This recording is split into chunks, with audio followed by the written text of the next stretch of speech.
সেই গোবিন্দের পূজা করবে। কিন্তু ভজন করলেন মধ্যাহ্ন লীলা, পাশাপাশি আরেকটা রাখলেন, নাম রাখলেন, সেটি হলো সুব্রজ পূজা। এমন ভাবে বুঝিয়ে দিলেন তত্ত্বজ্ঞগণ, আস্তে আস্তে সুব্রজ পূজা, একদিকে ভজনের কথা আর একদিকে লীলার কথা। এই মানব জীবনে যদি মধ্যাহ্নের সময়ে সুব্রজর পূজা না হয়,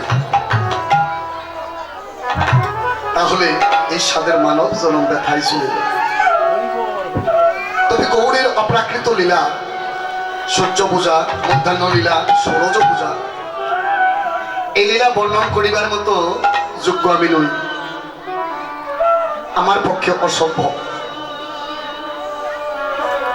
হে ভক্তিমতী মায়েরা, এই লীলা বর্ণন করিবার মতো যোগ্য আমি নই, আমার পক্ষে অসম্ভব। তবে ভক্ত শ্রীবদনী শ্রবণ করেছি, গীতার পাতে দর্শন করেছি। মুকং করতি বচলং পঙ্গুলং ভয়তি গিরিং যৎকৃপাতমহং বন্দে পরমানন্দ মাধব। অসম্ভব সম্ভব হয় যদি আপনাদের মতো সাধুগুরু বৈষ্ণবেরই কিঞ্চিত কৃপা হয়। আপনাদের মতো সাধুগুরু বৈষ্ণবেরই কিঞ্চিত কৃপা অনুসারে এখানে দাঁড়িয়ে দুটো কথা বলা যেতে পারে।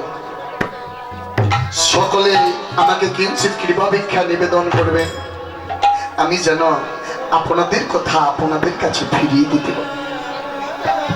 হরি বল হরি। তবে ভাবাবিষ্ট গীতকর্তা বৈষ্ণব চূড়ামণি লীলার এক প্রান্তে দাঁড়িয়ে কবির ছন্দে লিপিবদ্ধ করলেন, হামশয়ে অতি গোড়া সমুদর হাসধরা এই জগৎ জননীর আনন্দ। একজনের নয়, দুজনের নয়, এই জগৎ জন নয়নের আনন্দ করা মূর্তি আমার গৌর হরি। দেখুন, এই যে ভাবক লিপিবদ্ধ করলেন হামশয়ে, হেম, হেম শব্দের অর্থ হলো স্বর্ণ বা ধাতু, মহা কাঞ্চন, মহাধাতু। আমার গৌর হরির এক পাশে এই জাগতিক জগতের সোনাকে স্থাপন করলেন মাত্র, কিন্তু একবার আমার গৌর হরির বদন দর্শন করছে, একবার এই জাগতিক জগতের সোনা দর্শন করছে। এমন হেনাভাবে দর্শন করে বলে দিলেন, বাহ, স্বর্ণের চাইতে জ্যোতি আমার গৌর হরির মূর্তি, স্বর্ণের চাইতে জ্যোতি আমার গৌর হরির মূর্তি। আস্তে কথা বলবেন না, আমি কিন্তু এখানে দাঁড়িয়ে দাঁড়িয়ে দেখতে পাচ্ছি কি কি কথা বলছেন।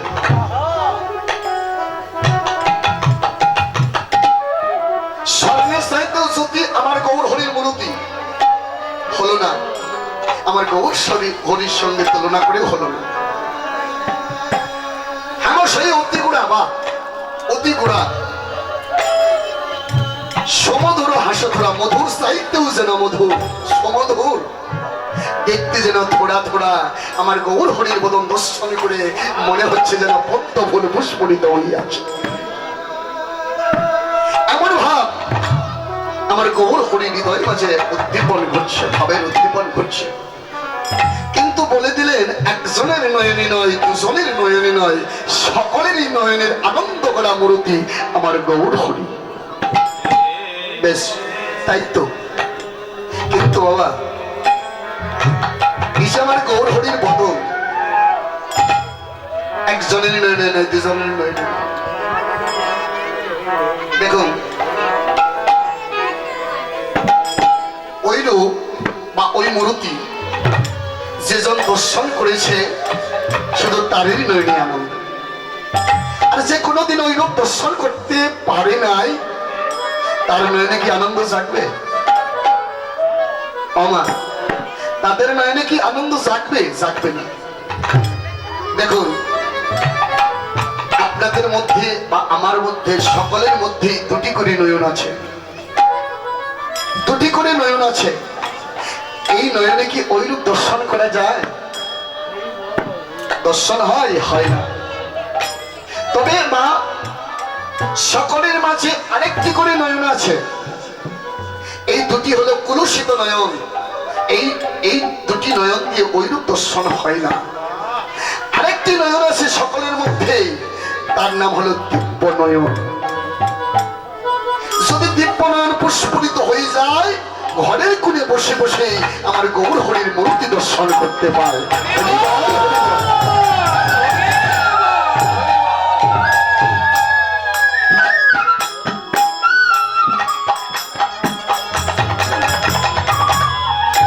দেখুন, আমাদের একটি ভাবনা থাকবে, কেমন করে ঐরূপ দর্শন হবে, ঐরূপ দর্শনে আমাদের নয়নের আনন্দ বাড়বে। দেখুন, দিব্য নয়ন পুষ্পরিত হয়ে যাবে কেমন করে? গুরু কৃপার ভাবাবেগে ফুটে ভক্তির ফুল। যদি হয় বিষয় মত্ত, জানতে হলে পরম সত্য, ত্যাগই তাহার মূল। ত্যাগেতে মন হলে স্থিতি, দেহের ইন্দ্রিয় হয় ঊর্ধ্বগতি। গুরু কৃপার ভাবা হতে পারে বিষম টান। এই সাধুগুরুর আদর্শ বলে নদীর মতো ধেয়ে চলে, তার বাপ বাড়ি দুর্বান। হরিবল হরি। বাবা, ভক্তির ফুল যদি একবার পুষ্পরিত হয়ে যায়,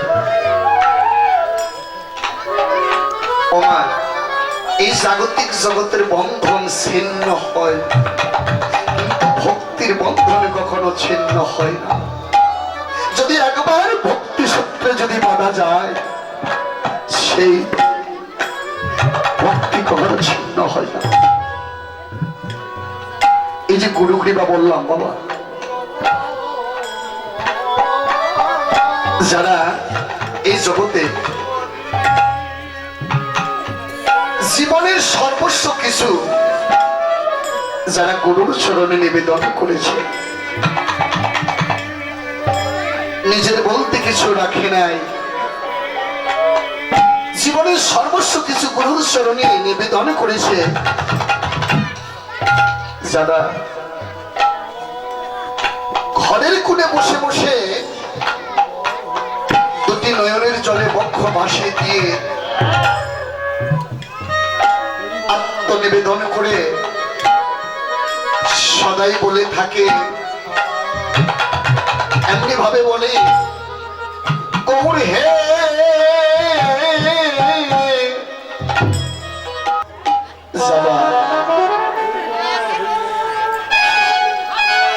যারা জীবনের সর্বস্ব কিছু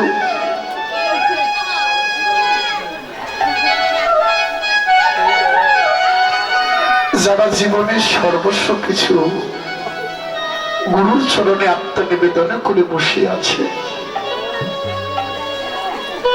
তারা দুটি নয়নের জল ছেড়ে দিয়ে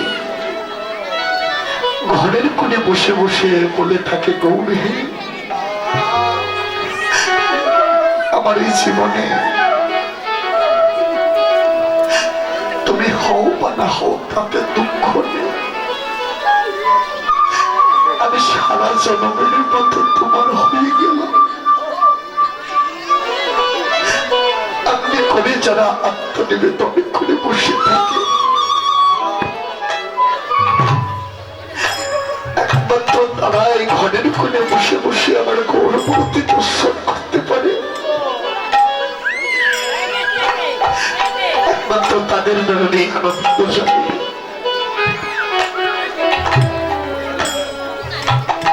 জীবনের সর্বস্ব কিছু তোমার চরণে নিবেদন করব। আমার দেবার মতো কিছু নেই, আমার দেবার মতো কিছু নেই, কিন্তু দুপুরটা নয়নের জল তোমার চরণে নিবেদন করব। প্রভু হে, আমার দুপুরটা নয়নের জল তুমি কৃপা করে গ্রহণ করো। যারা আত্মনিবেদন করে ঘরের কোণে বসে থাকে, একমাত্র তাদের নয়নে আনন্দ জাগে, তারাই আমার গৌরবতী দর্শন করতে পারে। ত্যাগেতে আনন্দ, ভোগেতে নিরানন্দ। যারা ভোগ লালসায় মেতে আছে তারা ওই রূপ দর্শন হবে না, ওই মূর্তি দর্শন হবে না, নয়নের আনন্দ হবে না। আর যারা ত্যাগের মধ্যে আছে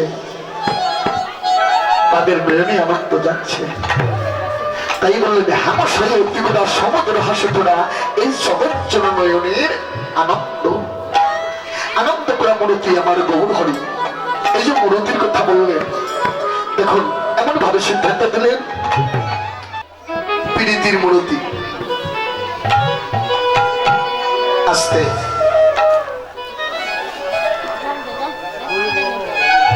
প্রীতির মূর্তি অর্থাৎ ভালোবাসার মূর্তি। প্রীতির মূর্তি অর্থাৎ ভালোবাসার মূর্তি। বাবা, এই জীবনে যদি কেউ জীবনের সর্বস্ব কিছু দিয়ে যদি কেউ কাউকে ভালোবাসে, সেই ভালোবাসার কথা কি ভোলা যায়? ভোলা যায় না, ভুলিতে পারে না। নিজের বলতে যাহা কিছু আছে, আপনাদের বলতে যাহা কিছু আছে, নিজের বলতে যদি কোনো কিছু থেকে থাকে তাহলে গৌরকে ভালোবাসা যায় না। নিজের বলতে যাহা কিছু আছে, আপনাদের বলতে যাহা কিছু আছে, যারা গৌর চরণে নিবেদন করছে তারাই তো গৌরীকে ভালোবাসে। এই যে প্রীতির মূর্তি, ভালোবাসার মূর্তি। বাবা, এই নবদ্বীপের মাঝে গৌর হরি প্রীতির মূর্তি কেনই বা ধরলেন, কি কারণ? এই নবদ্বীপের মাঝে গৌর হরি প্রীতির মূর্তি কেনই বা ধরলেন, কি কারণ? কারণ আছে তো নাকি? হরি বল। এই যে প্রীতির মূর্তি কেনই বা ধরলেন, কি কারণ? কারণ আছে, তিনটি কারণ। তিনটি কারণে প্রীতির মূর্তি ধরলেন। দেখুন, কৈশন মাধুরিমা, কৈশন মধুরিমা, কৈশন শশত ভোর, এই তিন বংশ না হইল পুরনে ভাবিয়া না পাই ওর। ভাবিয়া দেখিল মনে রাধার স্বরূপ বিনে, এই বংশা কব না হইবে পুরন। তাই রাধা প্রেম গুরু করে, রাধা অঙ্গ ভাব ক্রান্তি হৃদয় মাঝে ধরে, অন্তরে কৃষ্ণ বাহিরে রাধা, দেখতে কত মন যেন সাদা, এই নবদ্বীপের মাঝে হইলে রদ।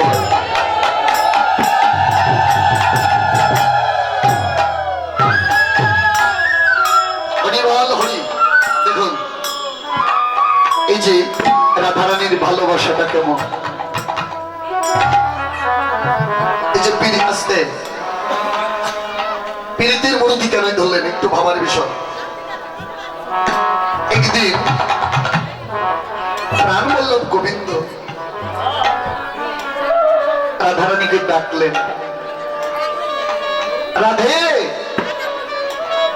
আমার কাছে এসো। রাধারানী মনে মনে ভাবছে, গোবিন্দ, প্রাণবল্লভ গোবিন্দ তো এমন করে কোনোদিন আমাকে ডাকে না, আজকে এমন করে কেন ডাকছে? রাধারানী আস্তে আস্তে গোবিন্দের কাছে চলে গিয়েছে। রাধারানী বলছে, বলো প্রভু কি বলবে? প্রাণবল্লভ গোবিন্দ বলছে, রাধে কিছু বলার জন্যই তোমাকে ডেকেছি। আমি দুটো কথা বলবো। কথা হলো, বলো রাধে, সারাটি জীবন আমাকে ভালোবেসে আমার নাম করে ধোলার মাঝে গড়াগড়ি দিয়ে কত লোকের নিন্দা বঞ্চনা গঞ্চনা তোমার কমল বক্ষে ধারণ করে শুধু আমাকেই ভালোবাসলে। বলো রাধে, আমাকে ভালোবেসে কি লাভ পেলে? বলো রাধে, আমাকে ভালোবেসে তুমি কি লাভ পেলে? দাদা, ও তিলক দাদা একটু পড়ে দেন, সকলেরই সময় আছে। আমাকে ভালোবেসে তুমি কি লাভ পেলে? এমন হেন কথা শ্রবণ করে রাধারানী দুটি নয়নের জলে বক্ষ ভেসে যাচ্ছে। বলছে, প্রভু তুমি যে আমার ভালোবাসার ধন, তাই তোমাকে আমি ভালোবাসি। তুমি যে আমার ভালোবাসার ধন, তাই তোমাকে আমি ভালোবাসি। তবে একটি কথা, তোমাকে ভালোবেসে যতটুক সুখ পাই, তার চাইতে অধিক সুখ পাই বৃন্দাবনের পথে যখন তোমাকে হারা হয়ে দুটি নয়নের জলে বক্ষ ভাসিয়ে দিয়ে যখন তোমার নাম ধরে ধরে কেঁদে বেড়ায়, তখন হৃদয় মাঝে পরম সুখের সৃষ্টি হয়। তবে প্রভু তোমাকে ভালোবেসে কখনো পরিণাম ভাগ্য ভাবনা করি না।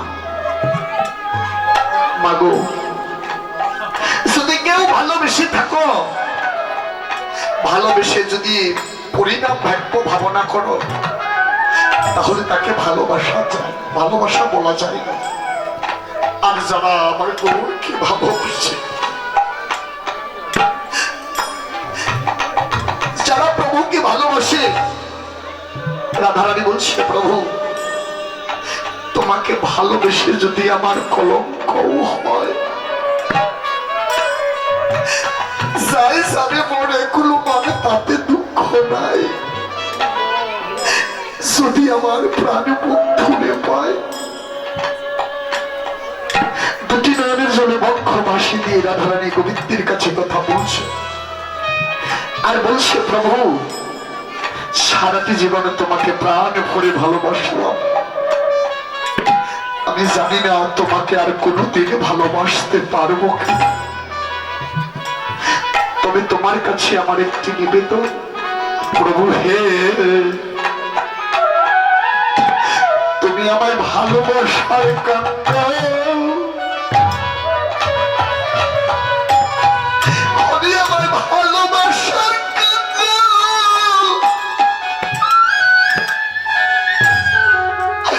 আমায় কোনদিন করো নাই।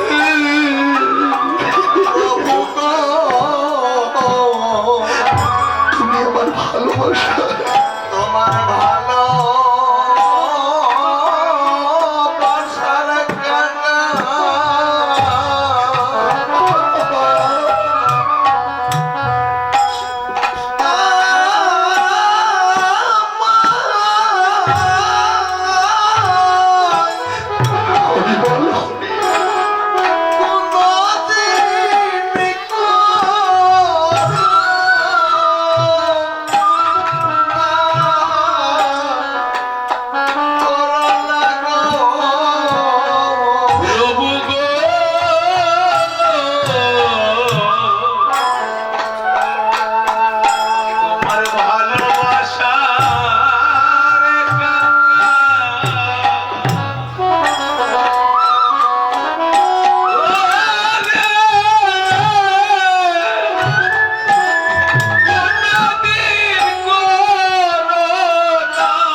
শুধু তোমায় ভালো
বাসতে পারি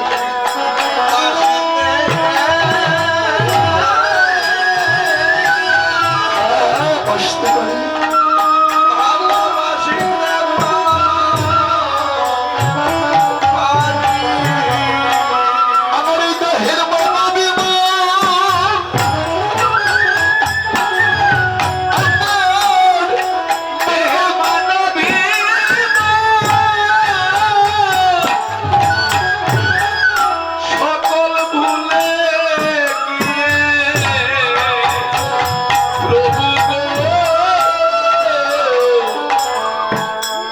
আমি যেন তোমায় ভালো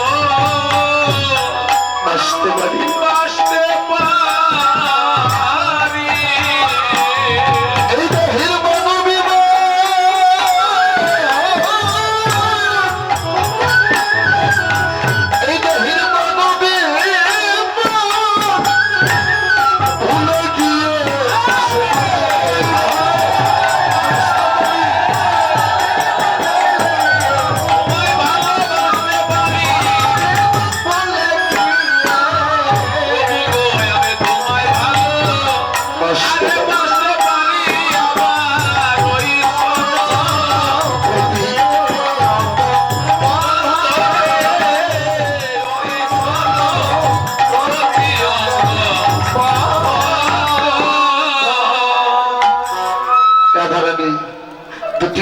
জল ছেড়ে দিয়ে বললেন, প্রভু আমি যেন শুধু তোমাকেই ভালোবাসতে পারি। এই যে ভালোবাসা, এই ভালোবাসার রস আস্বাদন করিবার তরে আমার গৌর হরি শ্রীরাম নবদ্বীপের মাঝে হেন মূর্তি ধরেছে ভালোবাসার রস। শুধু তাই নয়, আরো বললেন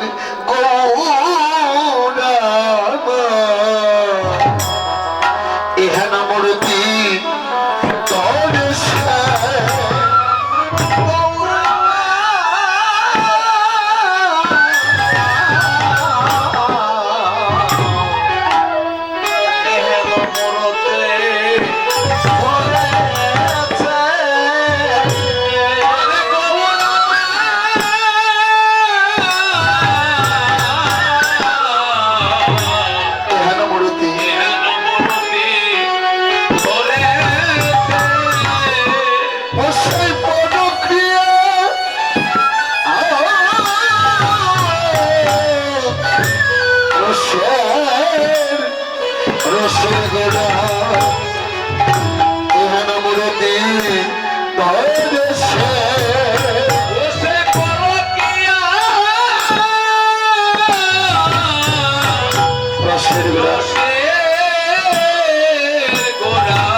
পরক্রিয়া রসের গোড়া মূর্তি ধরেছে।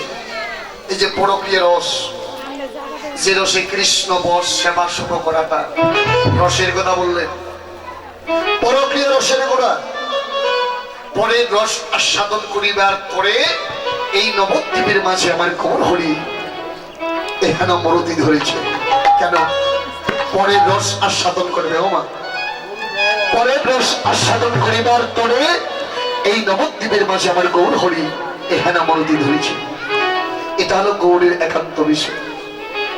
পরে রস আস্বাদন করবে, এটি হলো গৌরের একান্ত বিষয়। কিন্তু আমাদের জগৎ জীবের কি লাভ?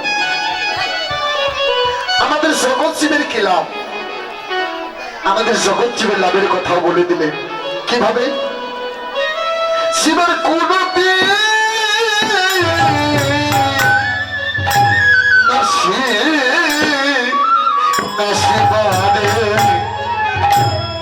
এহেন মূর্তি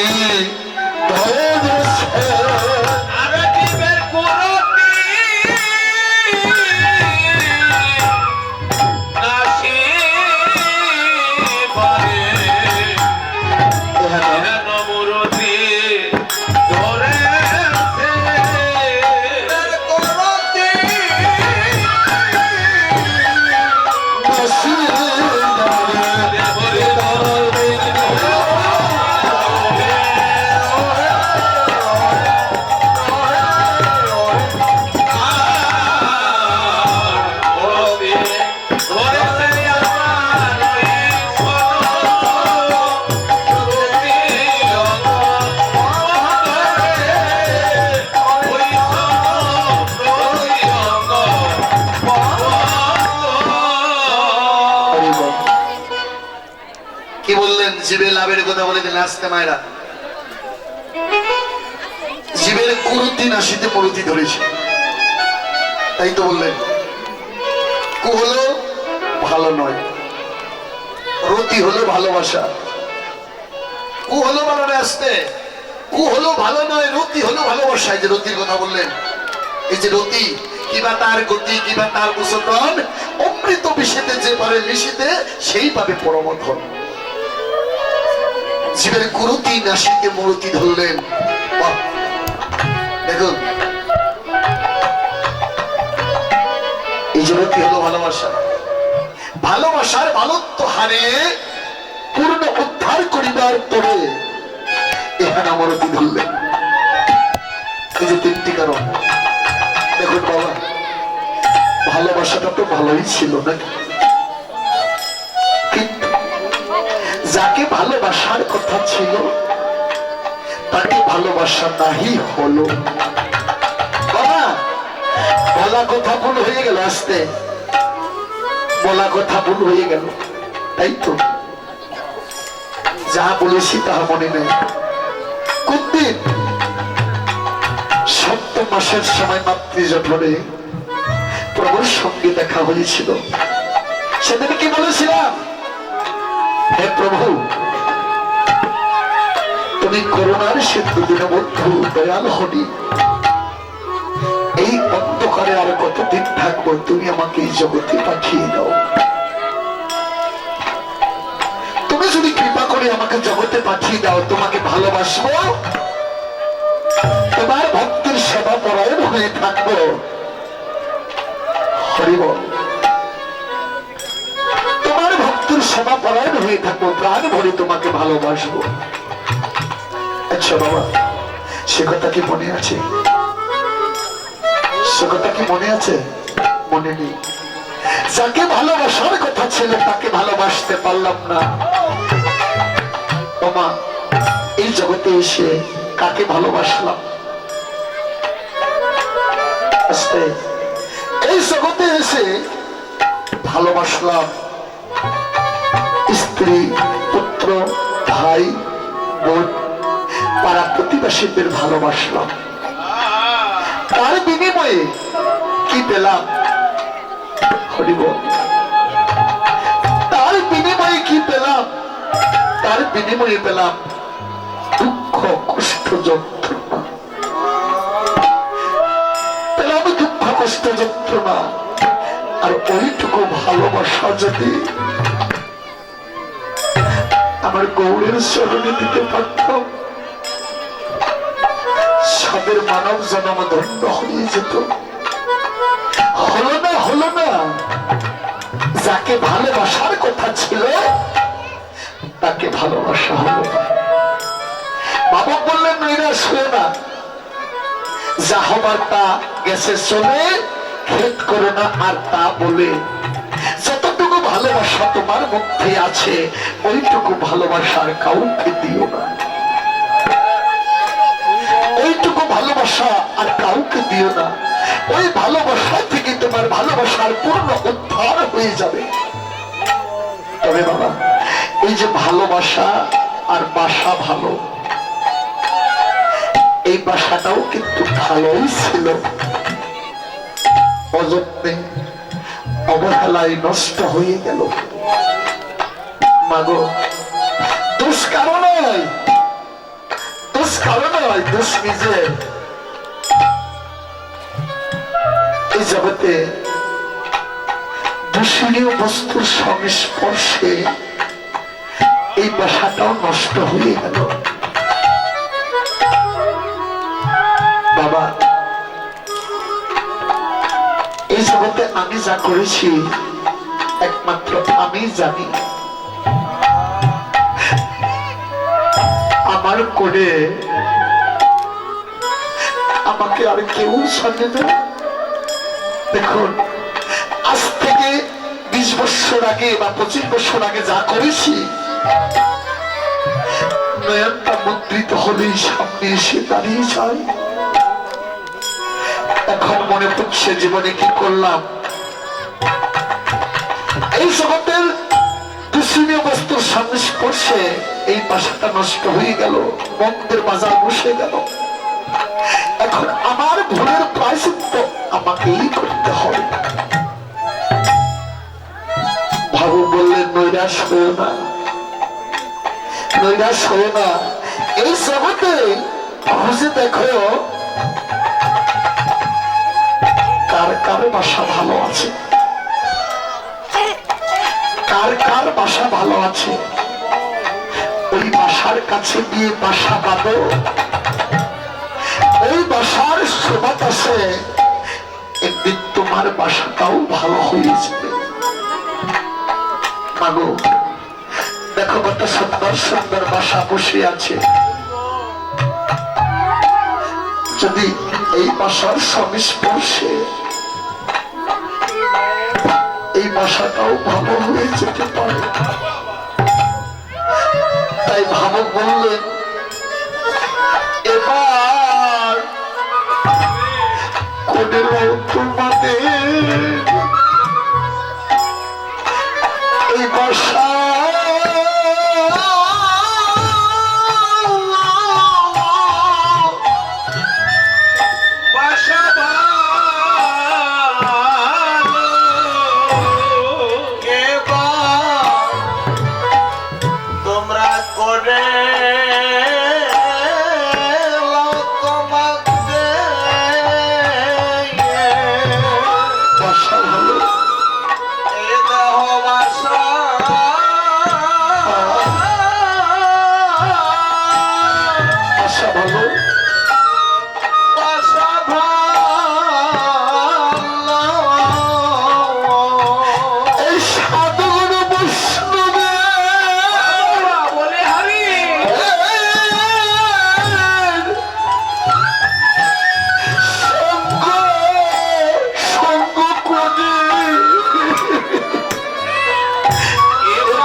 জীবন বহু ভাগ্য ফলে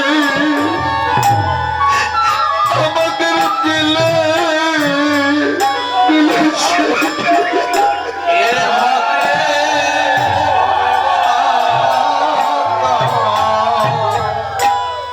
আজ বড়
জন্মের সাধনার ফলে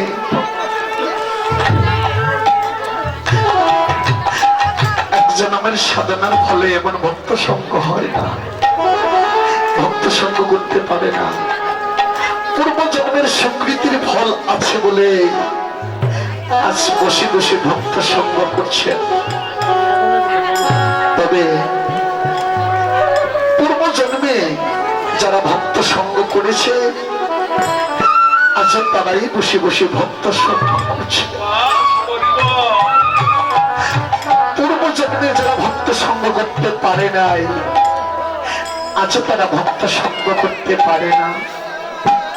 পূর্ব জন্মে যারা গৌর বলে কেঁদেছে আজ তারাই গৌর বলে কাঁদছে। পূর্ব জন্মে যারা সাধু সঙ্গ ভক্ত সঙ্গ করেছে আজ তারাই ভক্ত সঙ্গ করছে। বাবা, এক জন্মের সাধনার ফলে হয় না, জীবনে আর ভাগ্য হয় কি না হয়। দেখুন, এখানে বৎসর বৎসর অনুষ্ঠান হয়। কেউ কি বলতে পারবেন আগামী বৎসর এখানে বসে বসে আমার ভক্তের সঙ্গ করব? বলতে পারি না। কেন? যদি একটি বৎসরের মাঝেই যদি ভগবানের ডাক কিছু হয়, এমন সাধু সঙ্গ ভক্ত সঙ্গ জীবনে আর হবে না। দেখুন, ওই প্রতি অঙ্গবদ্ধ এই ভক্ত সঙ্গ করিতে করিতে তোমার একদিন এই বাসাটাও ভালো হয়ে যাবে। কেমন করে বাবা?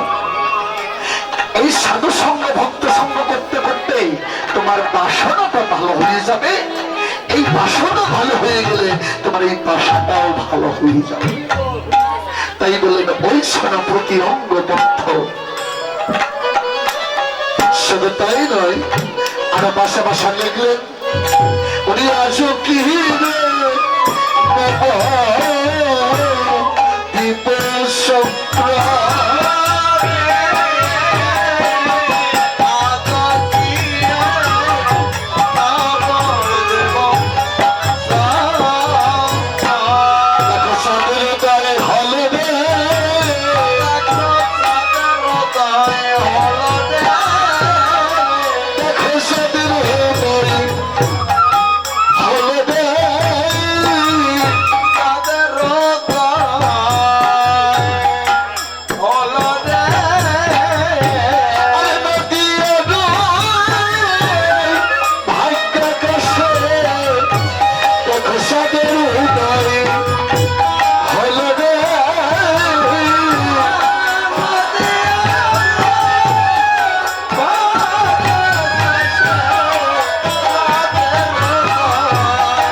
নদিয়ার সাধুদয় হয়েছে কোথায়?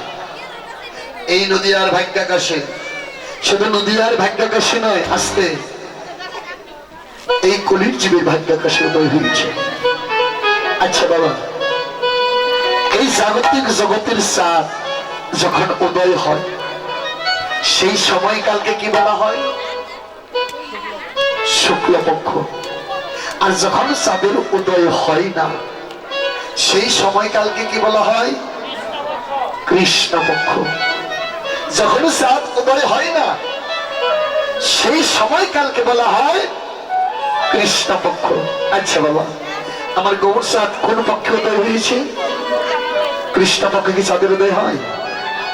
কি বাবা, কৃষ্ণপক্ষে কি চাঁদের উদয় হয়? কোন দিকে যাব? অনেকেই বলছে হয়, অনেকেই বলছে হয় না। হরি বল, হরি বল, হরি। দেখুন, কৃষ্ণপক্ষেও চাঁদের উদয় হয়। কেউ দেখে কেউ দেখে না, কেউ জানে কেউ জানে না। কেমন করে কৃষ্ণপক্ষে উদয় হয়? ওরে অমাবস্যা পূর্ণিমাতে চাঁদের উদয় হয় একই সাথে।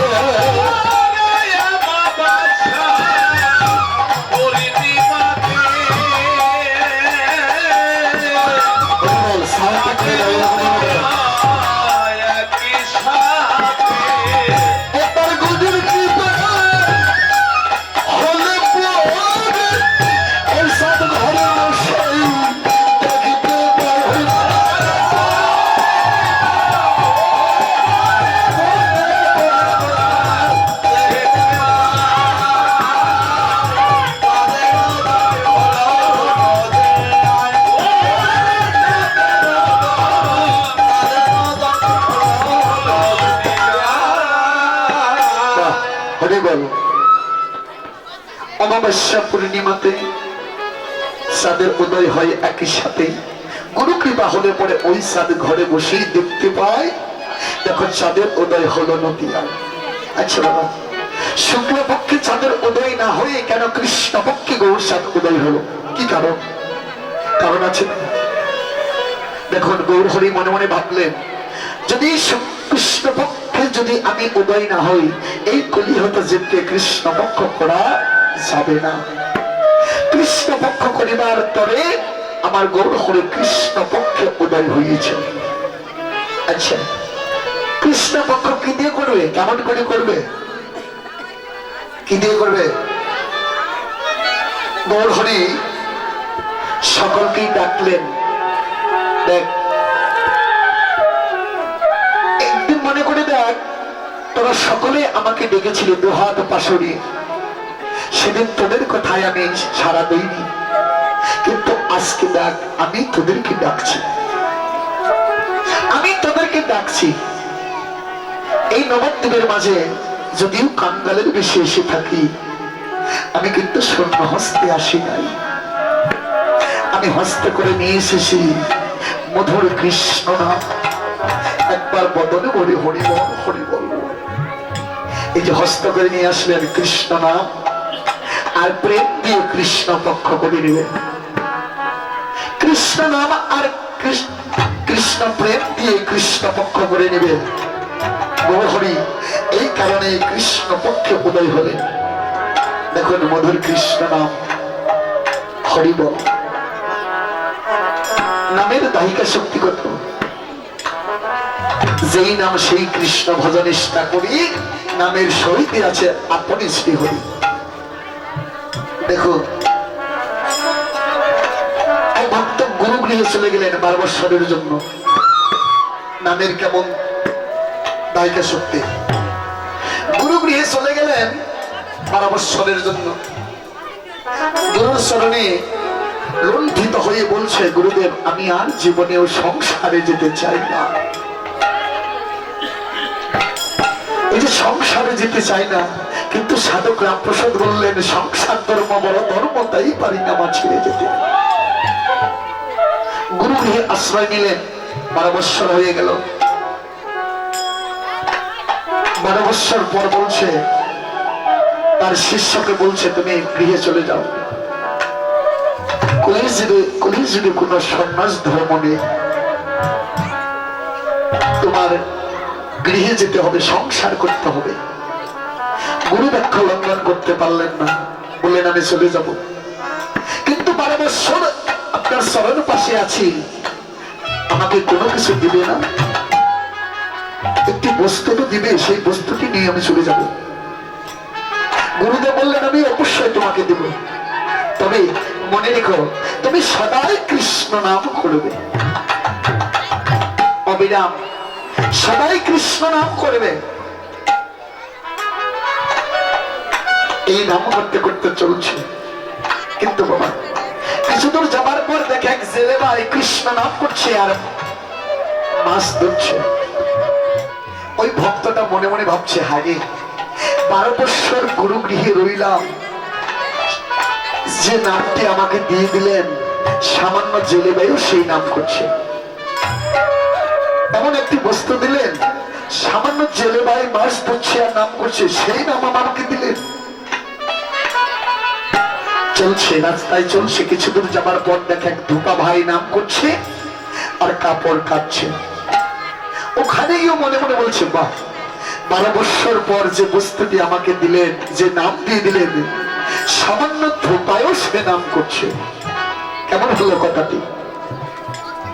আবার চলছে, কিছুদিন যাবার পর দেখে ছোট ছোট বালককে খেলা করছে, ধোলা দিয়ে খোলা করছে আর কৃষ্ণ নাম করছে। একই 12 বৎসর গুরু গৃহে থেকে যে নাম পেলাম সে নাম দেখি একজন বালকেও করছে। মনকে আর ঠাই দিতে পারেনি, চলে গেলেন আবার গুরু গৃহে। বলছি, গুরুদেব 12 বৎসর পরে যে নামটি দিয়েছে সে নাম দেখি একজন জেলে ভাই করছে, একজন ধোপা ভাই করছে, সাধারণ ছোট ছোট বালকগুলো সেই নাম করছে। তাহলে কেমন হলো? গুরুদেব কি করলেন? একটি কোষ্ঠী পাথর দিয়ে দিলেন, তুমি ওদের কাছে বিক্রি করে এসো। কোষ্ঠী পাথর নিয়ে জেলে ভাইয়ের কাছে বলছে, জেলে ভাই এই পাথরটাকে ক্রয় করবে, আমি বিক্রি করবো। জেলে ভাই বলছে, এই পাথরটা আমি কি করব? যদি দাও এমনি দাও, এটা আমি জালের মধ্যে লাগিয়ে দেব।